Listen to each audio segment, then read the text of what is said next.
आज हम लोग क्या पढ़ने जा रहे हैं, टाइप्स ऑफ केमिकल रिएक्शन। इस केमिकल रिएक्शन में पहला जो हम टाइप देखेंगे केमिकल रिएक्शन का वो है combination reaction. Combination reaction, combination reaction होता क्या है? सबसे पहले तो ये जानेंगे, नाम से ही पता चल रहा है कि कॉम्बिनेशन का मतलब क्या होता होगा, कंबाइन होता होगा। क्या कंबाइन होता होगा? तो यहाँ पे क्योंकि केमिकल केमिस्ट्री पढ़ रहे हैं तो यहाँ पे क्या है, कोई दो सबस्टांस क्या होगा, कंबाइन होगा। यानी कि हम दो कंबाइन सबस्टांस को क्या बोलेंगे, एक ए सबस्टांस और दूसरा बी सबस्टांस। ये दोनों क्या हो जाएगा, कंबाइन होकर एक नया कंपाउंड फॉर्मेशन होगा जिसको हम लोग ए बी बोल रहे हैं। अच्छा, इसमें ध्यान ये रखना है कि कॉम्बिनेशन रिएक्शन में कोई दो सबस्टांस कंबाइन होगा और एक सिंगल कंपाउंड बोल सकते हैं या एक सिंगल सबस्टांस का फॉर्मेशन होगा। ठीक है, तो हम बोलेंगे कि वो रिएक्शन क्या है, कॉम्बिनेशन रिएक्शन। यानी बोल सकते हैं टू और more substance combine to form a single substance, that is called combination reaction. ये ध्यान देना है कि जो बनेगा वो क्या बनेगा, single substance.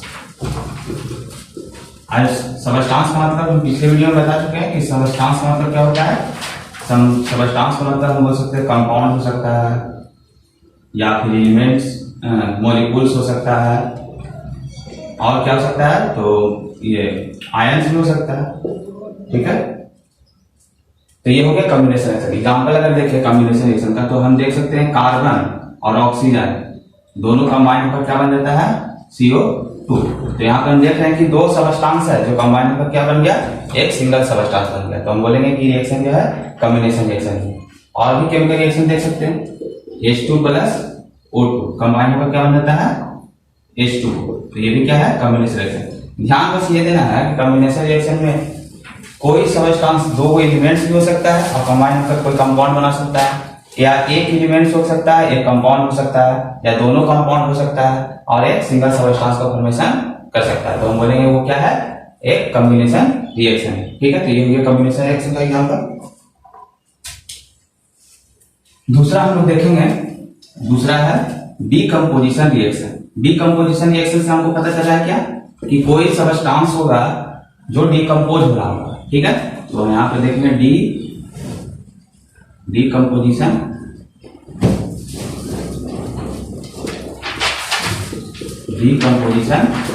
Reaction.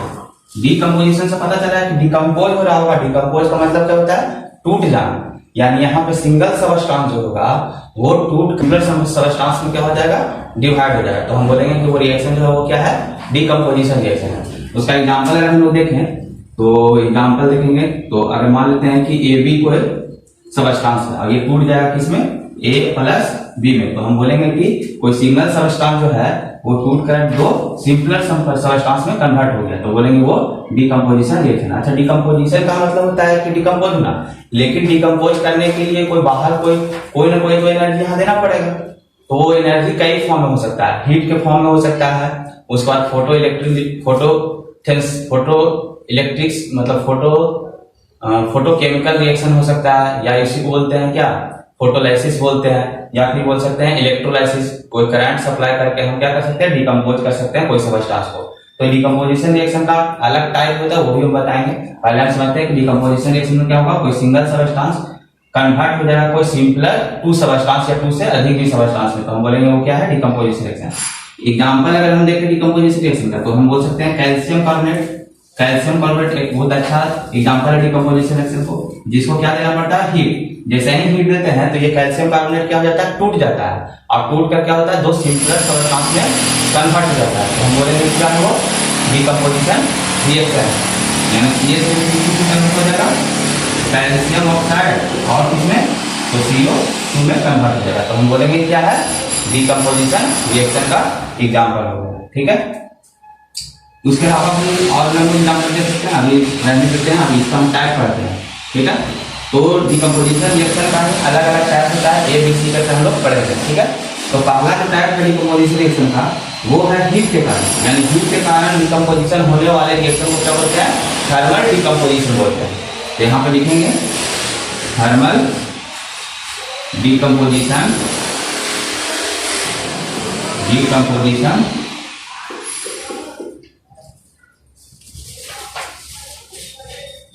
Thermal decomposition reaction. अब इस थर्मल डिकम्पोजिशन रिएक्शन में हम लोग क्या देखेंगे कि कोई हीट देने के बाद क्या हो रहा है, टूट रहा है। जैसे इसी का एग्जांपल ले लेंगे CaSO3, जिसको हम लोग क्या दे दिए, हीट दिए। हीट देने के कारण क्या होगा, टूट जाएगा कैल्शियम ऑक्साइड में और कार्बन डाइऑक्साइड में। तो हम बोलेंगे ये एग्जांपल है किसका, थर्मल डिकम्पोजिशन का। अच्छा, ये रिएक्शन जो है थर्मल डिकम्पोजिशन, इसी रिएक्शन को हम लोग एक अलग नाम से जानते हैं, जिसको बोलते हैं एंडोथर्मिक रिएक्शन। ठीक है, एंडोथर्मिक रिएक्शन बताएंगे इसके बाद। एंडोथर्मिक रिएक्शन, एक्सोथर्मिक रिएक्शन किसे कहते हैं। एंडोथर्मिक रिएक्शन में क्या होता है, जब हम किसी रिएक्टेंट साइट में हीट देते हैं तब वो रिएक्शन कंप्लीट होता है। ठीक है, यानी कि जब हम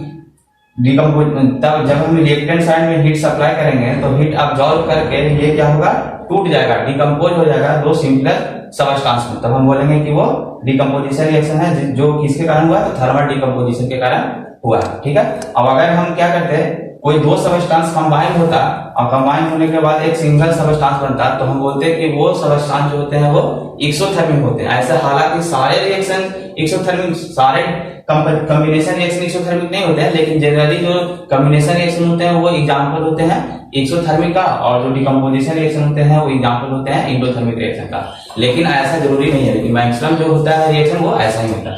तो ये हो गया थर्मल डिकम्पोजिशन। अब थर्मल डिकम्पोजिशन के बाद हम लोग आगे पढ़ेंगे इसी का बी टाइप पढ़ेंगे। ये थर्मल के कारण, हीट के कारण हुआ डिकम्पोजिशन। अब हम लोग देखेंगे फोटोलिसिस के कारण। फोटोलिसिस का मतलब कि लाइट के कारण। बी हम लोग देखेंगे फोटोलिसिस डिकम्पोजिशन।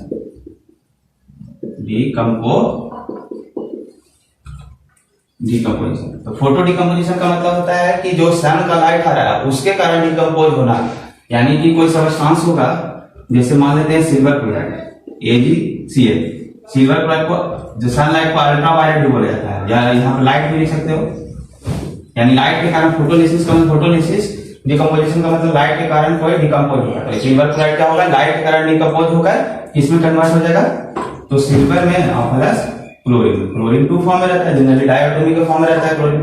तो ये कन्वर्ट हो गया तुम्हारा डिकम्पोजिशन, मतलब ये सिंगल सबस्टेंस कन्वर्ट हो गया डॉट थर्ड। इसके अलावा BrCl2, ये भी क्या होता है, अल्ट्रावायलेट रे के कारण क्या होता है, कन्वर्ट होता है Br+Cl।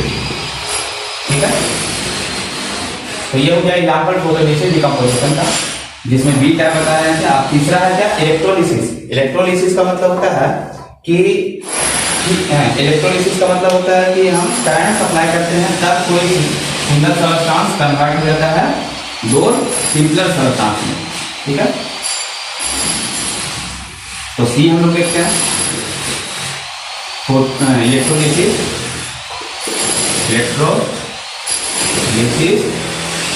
Decomposition. Electrolysis decomposition reaction. तो यहाँ से पता चला इलेक्ट्रोलिसिस का मतलब इलेक्ट्रिसिटी सप्लाई करना पड़ रहा होगा, जिसके कारण क्या होगा, तो सिंगल सबस्टेंस डिकम्पोज हो जाएगा तो सिंपलर टू सबस्टेंस में। तो हम एग्जांपल कर देते हैं। सबसे बेस्ट एग्जांपल है H2O। पानी में जैसा ही हम इलेक्ट्रिसिटी फ्लो कराते हैं, इलेक्ट्रिसिटी जैसे ही फ्लो कराएंगे तो क्या होगा, ये टूट जाएगा H2+O2।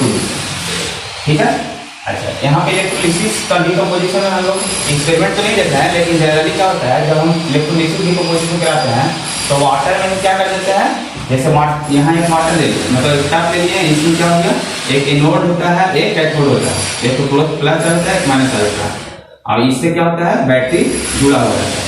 ठीक है, इससे बैटरी जुड़ा होता है। तो इसको जब हम वाटर पानी में इसमें डालते हैं तो पानी इसमें तो मौजूद रहता ही है। तो पानी क्या होता है, जैसे इलेक्ट्रिसिटी सप्लाई करते हैं तो क्या होता है कि प्लस मतलब H+ और O2 माइनस में टूट जाता है, तो माइनस चार्ज वाला कहाँ चला जाता है, तो प्लस वाला के पास चला जाता है, और H+ होता है माइनस चार्ज के पास चला जाता है। मतलब हाइड्रोजन जो होता है वो एनोड कैथोड पे जाकर डिपोजिट हो जाता है, और ऑक्सीजन जो होता है वो प्लस चार्ज पर डिपोजिट किया जाता है। ध्यान रखना है कि H2O में क्या होता है, इलेक्ट्रिसिटी का सप्लाई किया जाता है और इसी तरह से किया जाता है। उसमें कैथोड एनोड इलेक्ट्रोड डाल दिया जाता है, पानी डाल दिया जाता है और उसमें अलग से सल्फ्यूरिक एसिड भी मिला दिया जाता है। वो सल्फ्यूरिक एसिड इसलिए मिलाया जाता है ताकि उसमें इलेक्ट्रॉन्स का फ्लो तेजी से हो, इलेक्ट्रिसिटी सप्लाई ज्यादा तेजी से हो। ठीक है, तो ये हो गया इलेक्ट्रॉन डिकम्पोजिशन रिएक्शन, यानी हमारा डिकम्पोजिशन रिएक्शन का तीनों टाइप खत्म हो गया। ठीक है, अब है डिस्प्लेसमेंट रिएक्शन। डिस्प्लेसमेंट रिएक्शन क्या होता है? तो डिस्प्लेसमेंट रिएक्शन से हमको पता चल रहा है कि कोई एलिमेंट्स जो है वो किसी कंपाउंड में रहता होगा, वो डिस्प्लेस हो जाता होगा। अच्छा, वो डिस्प्लेस तो ऐसा ही नहीं होता, कोई ना कोई उसको डिस्प्लेस कर रहा होता है। तो यहाँ पे वही पढ़ेंगे, तीसरा जो है टाइप वो डिस्प्लेसमेंट रिएक्शन, या इसी को क्या बोलते हैं, सिंगल डिस्प्लेसमेंट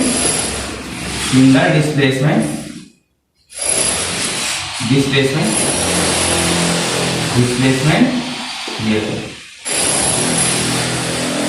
तो सिंगल डिस्प्लेसमेंट रिएक्शन में हम लोग क्या देखेंगे कि कोई एक मतलब कोई हाई रिएक्टिव सबस्टांस, या सबस्टांस में हम बोले थे इलेक्ट्रॉन एलिमेंट्स आ जाएगा, कंपाउंड आ जाएगा, मॉलिक्यूल्स आ जाएगा। यानी कि सिंगल डिस्प्लेसमेंट रिएक्शन में हाई रिएक्टिव एलिमेंट्स डिस्प्लेस कर देगा किसी कंपाउंड में से किसी लेस रिएक्टिव एलिमेंट। ठीक है, और एक नए कंपाउंड का फॉर्मेशन करेगा, जिसको हम लोग क्या बोलेंगे, सिंगल डिस्प्लेसमेंट रिएक्शन बोलेंगे। ठीक है, तो सिंगल डिस्प्लेसमेंट रिएक्शन का अगर हम एग्जांपल देखें तो जिंक और कॉपर सल्फेट का अगर देख रहे हैं तो ये हो गया एलिमेंट और ये हो गया कंपाउंड, और कंपाउंड में एलिमेंट से ही मतलब कंपाउंड जो एलिमेंट से ही बना हुआ है, तो इसमें क्या होगा, रिएक्ट हो जाएगा और जिंक जो होता है वो कॉपर को डिस्प्लेस कर देगा और क्या बना लेगा, जिंक सल्फेट बना लेगा और कॉपर क्या हो जाएगा, अलग हो जाएगा। अच्छा, यहाँ पे देख कलर जो होता है वो जनरली क्या होता है, तो कॉपर सल्फेट का कलर ब्लू रहता है, मतलब ब्लू रहता है, यानी एक्वस सोल्यूशन में है ये, और ये सॉलिड में रहता है, और ये भी जब प्रोडक्ट बनाएगा तो ये भी एक्वस सोल्यूशन रहेगा और ये सॉलिड फॉर्म में रहेगा। ठीक है, अब यहाँ पे ध्यान कर देना है, ध्यान यह देना है कि ये जो सोल्यूशन है कॉपर सल्फेट, इसमें जो कॉपर लगा हुआ है ये लेस रिएक्टिव होता है, किससे, जिंक से होता है। इसी कारण से जिंक कॉपर को डिस्प्लेस कर देता है और जिंक सल्फेट बना देता है और कॉपर अलग हो जाता है। अच्छा, इसको ध्यान रखना है कि हाई रिएक्टिव कौन होगा, लेस रिएक्टिव कौन होगा। तो एक सीरीज है जिसमें बताया गया है कि कौन सा जो एलिमेंट है वो हाई रिएक्टिव है और कौन सा एलिमेंट जो है वो लेस रिएक्टिव है, तो उसको याद रखना है।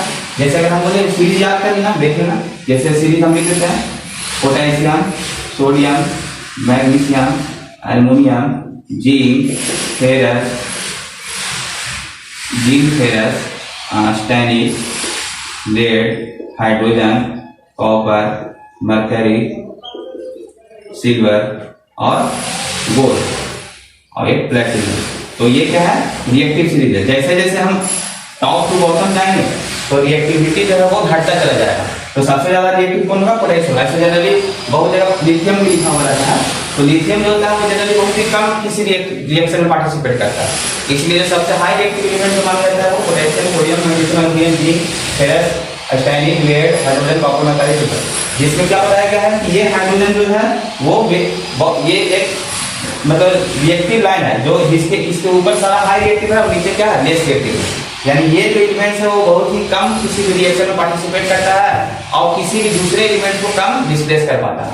और ये जो है हाई रिएक्टिव होता है, जिसमें हाई रिएक्टिव में इसको तीन कैटेगराइज कर दिया, मतलब तीन पार्ट में डिवाइड कर दिया गया। पहला क्या कर दिया गया है, ये तीन एलिमेंट्स को स्ट्रॉन्ग रिएक्टिव एलिमेंट बोला गया, यानी कि इन तीनों को क्या बोलेगा, स्ट्रॉन्ग रिएक्टिव एलिमेंट। इसको क्या बोला गया है, इन तीनों को स्ट्रॉन्ग रिएक्टिव एलिमेंट्स बताया गया है। और इसको बोला गया है यहां से यहां तक मॉडरेट रिएक्टिव एलिमेंट। इसको क्या बोला गया है, मॉडरेट रिएक्टिव एलिमेंट बोला गया है। और इसके नीचे जो बोला गया है उसको बोला गया है वीक रिएक्टिव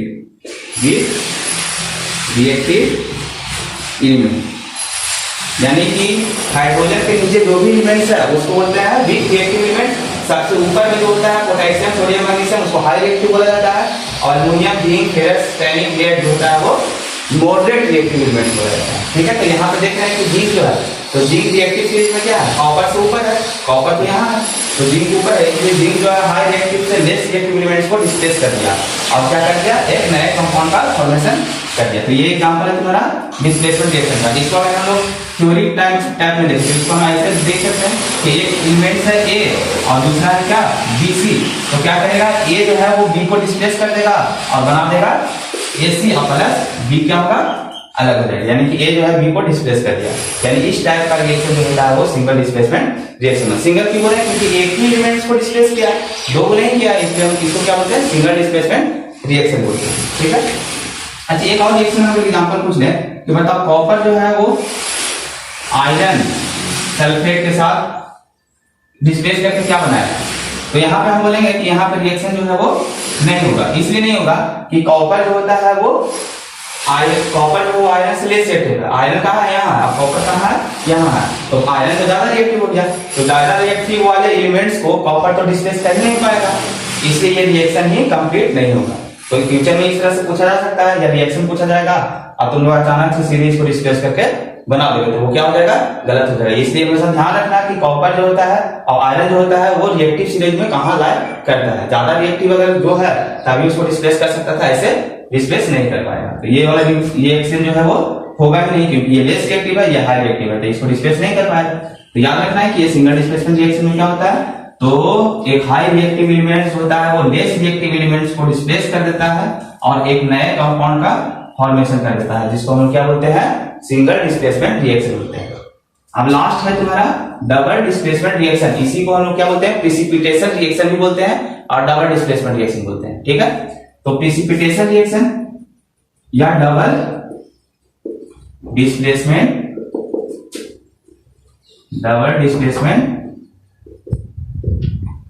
शॉर्ट में लिख देते हैं डबल डिस्प्लेसमेंट रिएक्शन।